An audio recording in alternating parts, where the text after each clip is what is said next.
మాజీ CM BRS అధినేత ఈరోజు జస్టిస్ పీసీ ఘోష్ కమిషన్ ముందు హాజరయ్యారు. అయితే బీఆర్ఎస్ శ్రేణులు బీఆర్కే భవన్కు భారీగా శ్రేణులు చేరుకున్నారు. అయితే కేసీఆర్ ఎలాంటి సమాధానం చెప్పారు జస్టిస్ పీసీ ఘోష్ కమిషన్ ముందు?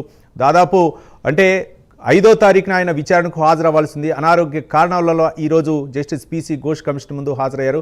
మొత్తానికి కాళేశ్వరం ప్రాజెక్టులో జరిగినటువంటి ఆ అవకతవకలపై అయితే మాత్రం రాష్ట్ర ప్రభుత్వం జస్టిస్ పీసీ ఘోష్ కమిషన్ నియమించింది. దీనిలో ఎలాంటి విషయాలు వెల్లడించారు, ఇక కేసీఆర్ ఎప్పుడు హాజరవుతారని చాలా ఉత్కంఠంగా ఎదురు చూశారు. అయితే ఈరోజు కేసీఆర్ 11 గంటలకు ఆయన జస్టిస్ పీసీ ఘోష్ కమిషన్ ముందు హాజరయ్యారు. దాదాపు 50 నిమిషాల పాటు కేసీఆర్ని జస్టిస్ పీసీఆర్ ఘోష్ కమిషన్ విచారించింది. ఎలాంటి అంశాలు వెల్లడించారు అలా జస్టిస్ పీసీ ఘోష్ కమిషన్ ముందు? మరోపక్క కాళేశ్వరం ప్రాజెక్టులో అంటే కర్త క్రియా కర్మ గతంలో నేనే అని చెప్పినటువంటి కేసీఆర్ ఈరోజు ఎలాంటి సమాధానాలు చెప్పారు? తదితర అంశాల గురించి మా కరస్పాండెంట్ అజీం మరిన్ని వివరాలు అందించడానికి సిద్ధంగా ఉన్నారు. అజీం, కాళేశ్వరం ముందు ఏదైతే మాజీ సీఎం కేసీఆర్ ఏదైతే విచారణకు హాజరయ్యారో సుమారు 50 నిమిషాల పాటు ఏదైతే విచారణ కొనసాగినట్టు కూడా మనకు తెలుస్తుంది. అయితే బహిరంగ విచారణ అంటే ఇంతకుముందు గతంలో ఎవరైతే 114 మందికి సంబంధించిన విచారణ జరిగిన సమయంలో లోపలికి ఏదైతే రిపోర్టర్స్ని కూడా కొంతమందిని అలౌ చేశారు. కానీ ఈసారి కేసీఆర్ తనకు హెల్త్ బాగాలేదని చెప్పడం వల్ల, తన కొంత కోల్డ్ అది ఉందని చెప్పడం వల్ల పీసీ ఘోష్ కెమెరాలో ఉన్నటువంటి అందరినీ కూడా రూమ్లో ఉన్నటువంటి అందరినీ కూడా బయటికి పంపించేశారు. బయటికి పంపించేసి కేవలం 3 మాత్రమే, అటు కేసీఆర్, పీసీ ఘోష్, అలాగే కమిషన్ సెక్రటరీ మురళీధర్ రావు వీరు మాత్రమే ఏదైతే ఆ రూమ్లో ఉన్నారు. సో ఈ 50 నిమిషాల పాటు కూడా ఇద్దరి మధ్యలోనే ఏదైతే ఈ విచారణ కూడా కొనసాగింది. సుమారు 50 నిమిషాల పాటు 35 నుంచి 40 క్వశ్చన్ల వరకు కూడా ఏదైతే కేసీఆర్ను అడిగినట్టు కూడా మనకు తెలుస్తుంది. ముఖ్యంగా ఏదైతే ఈ 3 బ్యారేజ్ల నిర్మాణానికి సంబంధించిన అంశం ఏదైతే ఉందో, కేసీఆర్ విచారణ పూర్తి చేసుకొని ముగిసిన తర్వాత కొంతమంది కార్యకర్తలు ఏదైతే వెహికల్ని ఎక్కడం, అలాగే పోలీస్ వెహికల్స్ ఎక్కడం చేశారు. సో వాళ్ళని అదుపులో తీసుకునే దృశ్యాలను కూడా మనం ఏదైతే ప్రస్తుతానికైతే లైవ్లో చూస్తున్నాం. వారిని ఏదైతే పోలీసులు అదుపులో తీసుకునేటువంటి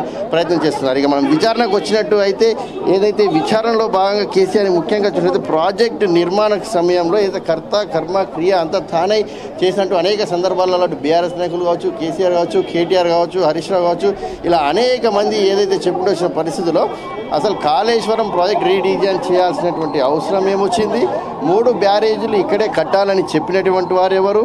దీనికి సంబంధించినటువంటి ఫైనాన్స్ అప్రూవల్స్ ఇచ్చిన వారెవరు? క్యాబినెట్లో చర్చించినటువంటి అంశాలేంటి?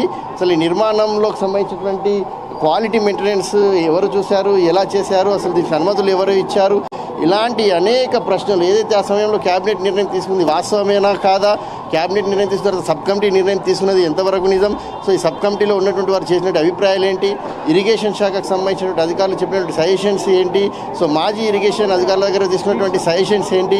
ఇలాంటి అనేక కోణాల్లో ఏదైతే కేసీఆర్కి ఏదైతే క్వశ్చన్ అవర్ గుర్పించినట్టు కూడా మనకు తెలుస్తుంది. సో ఈ నేపథ్యంలో కేసీఆర్ దానికి తగ్గట్టు కూడా అప్పుడు జరిగినటువంటి పరిణామాలు, మహారాష్ట్రతో జరిగినటువంటి ఒప్పందాలు, చర్చలు, ఇలాంటి అనేక అంశాలను కూడా ఏదైతే పీసీ ఘోష్ కమిషన్ ముందు ఉంచినట్టు మనకు తెలిసింది. సో ఈ నేపథ్యంలో సుమారు 50 నిమిషాల పాటు ఏదైతే ఈ విచారణ అయితే కొనసాగింది. సో గతంలో జరిగినటువంటి 114 మంది విచారణకు భిన్నంగా కేసీఆర్ విచారణ కొనసాగిందని మనం చెప్పుకోవచ్చు. అయితే కేసీఆర్ విచారణ సమయంలో కూడా మనం చూసాం ఏదైతే బీఆర్కే భవన్ చుట్టుముట్టు కూడా భారీ ఎత్తున బీఆర్ఎస్ శ్రేణులు, నాయకులు అందరూ కూడా చేరుకున్న పరిస్థితిని మనం చూసాం. సో ఓవరాల్గా బీఆర్ఎస్ నాయకులు అయితే ఇవన్నీ తప్పుడు ఆరోపణలు, తప్పుడు కేసులు అనుకుంటూ కూడా ఏదైతే వారికి చెప్తున్నట్టు పరిస్థితి మనం చూసాం. సో ఓవరాల్గా మనం చూసాం ఇక్కడ ఏదైతే చిన్న పార్టీ ఏదైతే పోలీసుల మధ్య, అలాగే బీఆర్ఎస్ పార్టీకి సంబంధించినటువంటి నాయకుల మధ్య ఏదైతే చిన్న పార్టీ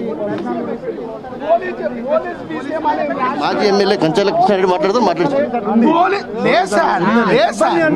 లేదు ఆ టైంలో ఎక్కుండొచ్చు, తప్పేం చేయలే కదా sir. Play card KCR play card పెట్టుకొని ఎక్కిండు, చెప్తే దిగిపోతాడు కదా, తీసుకొని హరాస్మెంట్ చేసి కార్లు వేసుకొని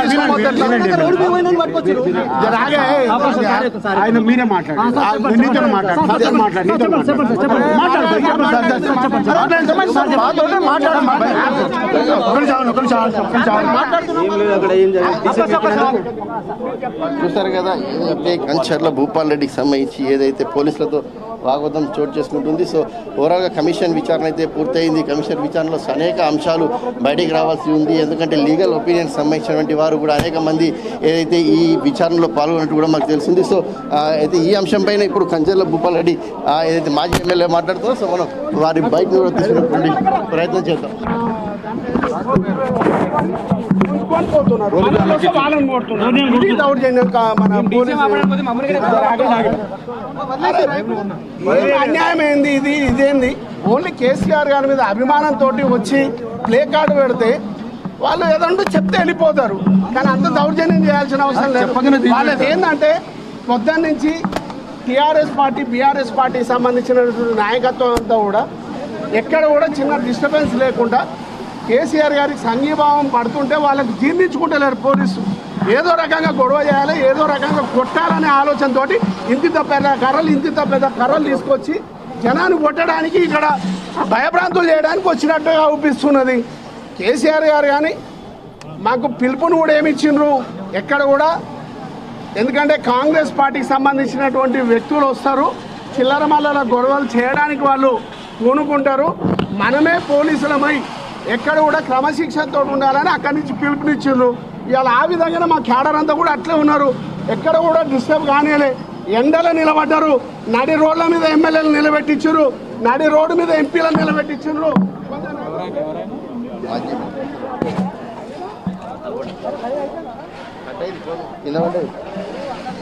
కింద పడ్డది కట్ అయింది.